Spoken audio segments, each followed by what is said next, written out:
It all started on a rainy Tuesday afternoon, the kind of day that makes you want to curl up with a good book and a cup of tea.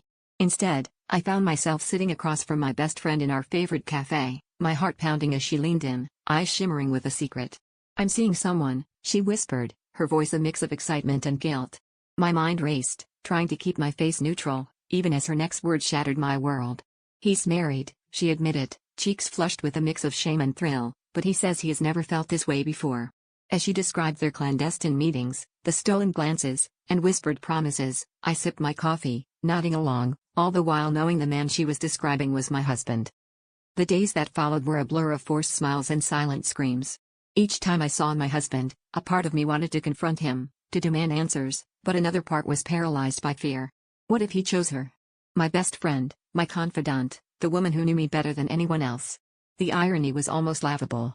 I found myself rehearsing conversations in my head, imagining scenarios where I could come out unscathed, where somehow, this tangled mess would resolve itself without me having to tear apart my life. But every night, as he lay beside me, I could feel the weight of his lies pressing down, suffocating me. One evening, the tension finally snapped. I returned home to find him sitting at the kitchen table, a letter in his hands. "We need to talk," he said, his voice low and serious. My heart dropped, but I steeled myself, ready to face whatever truth lay ahead. As he spoke, I realized he suspected I knew more than I let on. He confessed, not just to the affair, but to a deeper secret: the mysterious man wasn't him.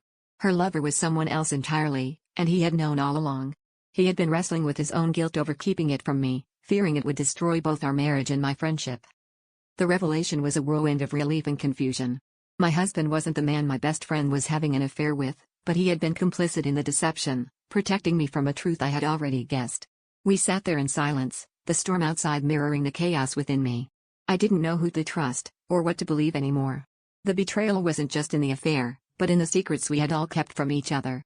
As the rain poured down, I realized that the real battle was within me, deciding whether to rebuild the trust that had been shattered or to walk away from the life I thought I knew.